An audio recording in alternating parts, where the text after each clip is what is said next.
Hello guys, today we will continue playing Apollo Justice is Attorney. So in the last episode, we got a new skill and after that we asked Olga Orly to do testimony about what really happened in that night. Okay, continue. Save point. When the planted car was gone. Oh, I know. I must present something here. Okay, it's time to press all of it. Let me take my pillow. Okay, nice. Press. Have I already pressed this? I don't know. This planted car. Oh, okay. I already pressed this one. Yeah. Okay.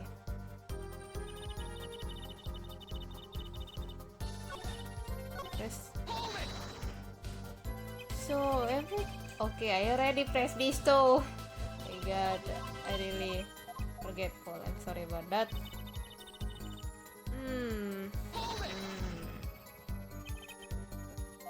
This one too. My God. Oh wait, I don't know. I can speed. Oh, I just know about this.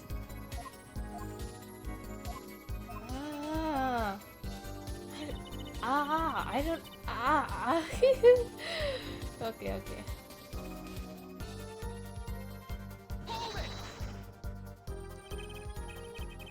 You're hiding something, and that habit of yours, prove it. That ludicrous. I'm not hiding anything. You touch your neck again. It's no use trying to hide it. I can see right through you.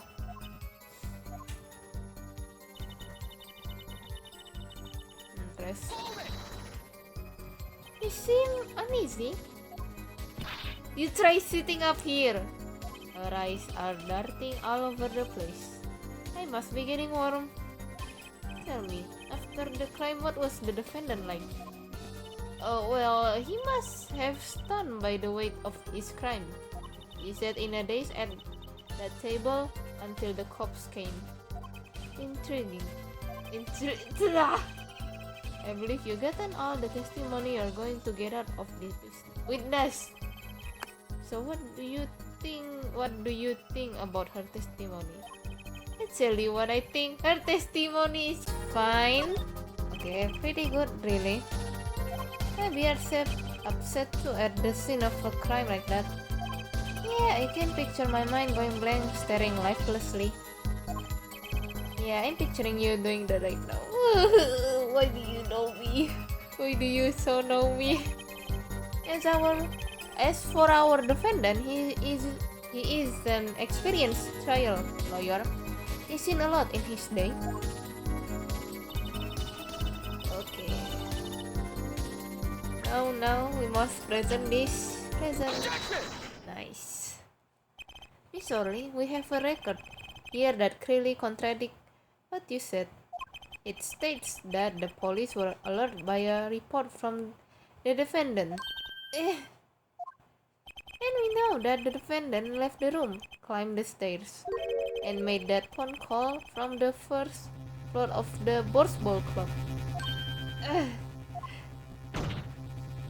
So explain how you kept your eyes on the defendant when he left the room entirely.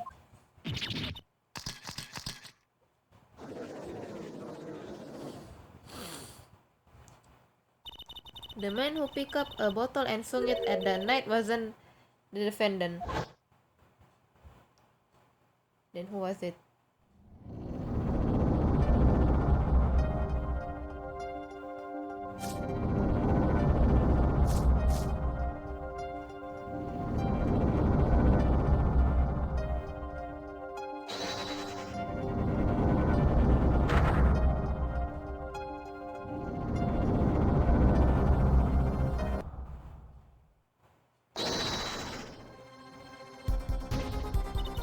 Then Smith grabbed the bottle from next to Wright and he hit me.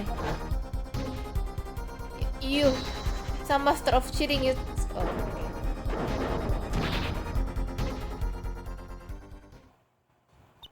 When I came to, the victim was already dead. Is that it?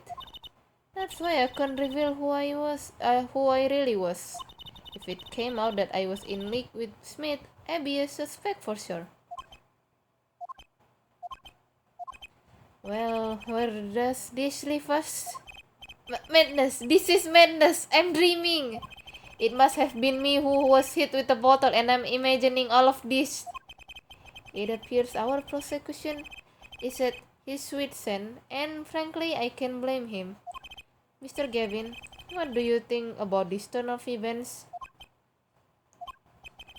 Mr. Gavin? Sir? I believe that as the defense in this case, we are compelled to call Miss Orly a big fat liar. What? 3 were in that room the night of the murder, the defendant, victim, and her. And she has a motive. Motive? Her plot failed. The witness got into an argument with her client, Mr. Smith. And the downman of that argument was murder. What? I didn't. I'm no killer. It's a trap. Someone trying to frame me. Hehehehe. What tangled webs we weave when we practice to deceive. So tangled, we catch ourselves in the process. But Mr. Wright! Such a hasty conclusion. It's not like you, Christoph Gavin. What are you saying? Why not consider the other possibility? That there was another person in that room at the time of the murder. Right, like Mr. Wright was saying before recess.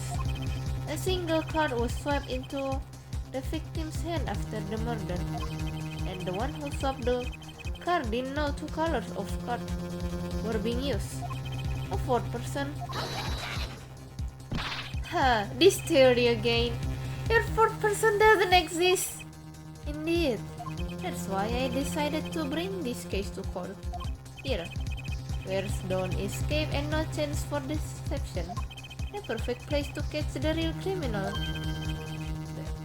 Real criminal? And we're in luck. A clue to the real criminal's identity was kindly provided for us. And right at the beginning of the crime, no less. What? Polo, perhaps you know what I'm talking about? No, I don't know. I haven't saved. Okay, nice. I can save. Because if I present something wrong, and it will probably be a shame for me. Me as a Polo, I mean. Sorry. Remember what I said? The 4th person who swapped the card made one critical error. He or she wasn't considering the color on the backs of the cards. Right, but how could such an obvious mistake occur? The cards used for the last game were red. Yet, there is one person here in our court who thought those cards were blue. Yeah, I had that impression too, but why? Well, Apollo, think you can figure out who it was? I don't know! It's not me, I swear! Who is this 4th person? Why do I always get put on the spot like this? Let's hear what the defense has to say. Who was it? I don't know! Who thought the card used in the final game were blue? I don't know! What do you expect me to do? I don't know! I don't know! I don't know who to present in here! Oh my god.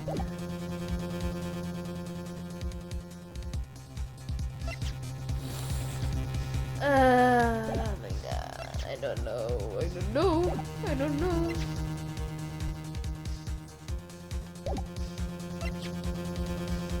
Mr. Smith. I don't think it was him because he was the player, so he knows what cards. So it's not Mr. Wright and it's not Miss Olga Orly, I guess. So it was between Gavin or Payne, but what? I mean, is it possible it's 2 of them? I don't know, but can we save again? No? Okay. I don't know.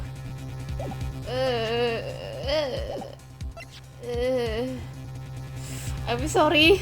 I'm sorry. I must present you because I don't know who to present in here. As I expected, your eyes and ears are as sharp as your hair. I was right. I was right. I don't know. I was right. I trusting him as my mentor, even though I just met him. But I'm still trust him. Christoph, Gavin, you are the fourth person that night. But of course, Mr. Gavin knows the color of the cards. How old he? As you can see, the photo of the crime scene is black and white. You can tell which of the cards are blue, the ones on the floor or the table. But look! You can see the color in this photo. Yes, but when he said the cards were blue, it was well before this evidence came to light. It is true that the defendant was engaged in a game of poker with the victim. It was only that game in the first sense. A competition, Your Honor. A competition? Yes, a test of wits. A silent class of patience. Only the cards, the badge. No! I trust you! And you had some... I trust you! Well, Christoph. Mr. Gavin? Mr. Gavin, is something the matter? No, nothing. Excuse me. It was just so sudden. Right, you aren't seriously accusing me, are you? Oh, Christoph. You know, even I never make a joke this far. Yo! This has gone beyond ridiculous, beyond dumb. This insanity. I know. I also in shock. The defendant accusing his own defense attorney of murder. Blah blah blah blah. I assure you, I'm quite sane. But what possible connection could Mr. Gavin have to the victim? I wasn't aware that I had a connection to Mr. Smith either. Yes, but Mr. Gavin and the victim have never even met. Well, what if they have? Huh? There is a possibility after all. They may have met that night before the game started. What are you suggesting? Is this the truth Mr. Wright was staying silent about? Well, only one thing to do. Mr. Wright, the defense would like to request... Objection! The defense would like to request no such thing. No! I like you, but I will still want to know what happened.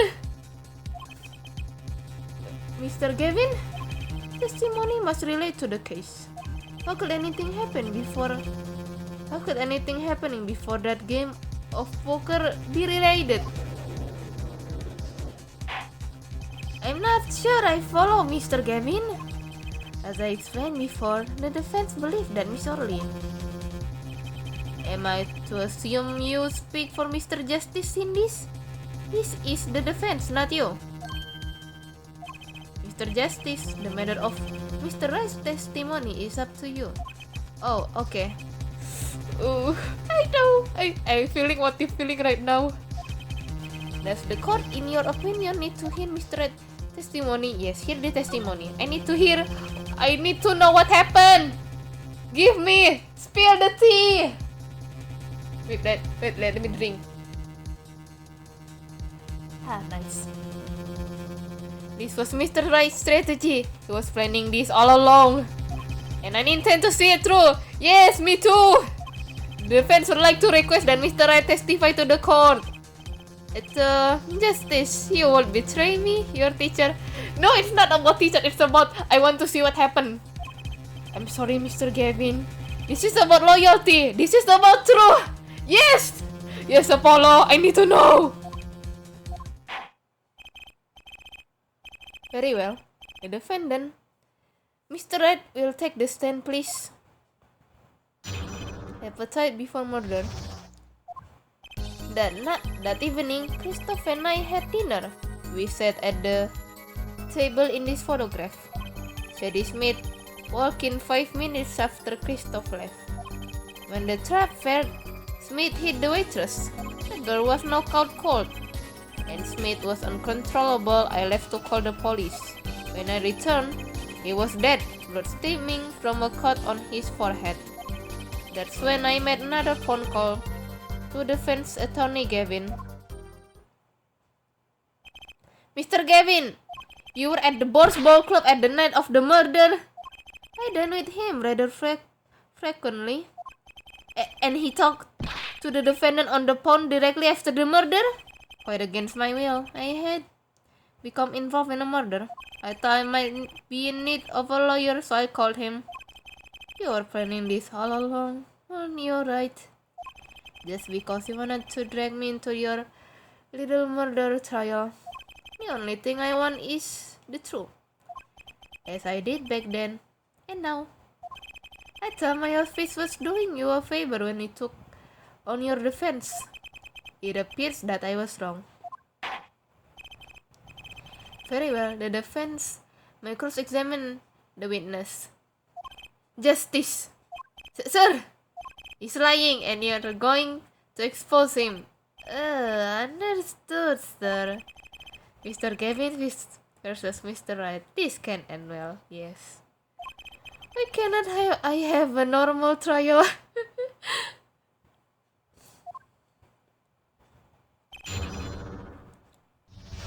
Okay, and I will save.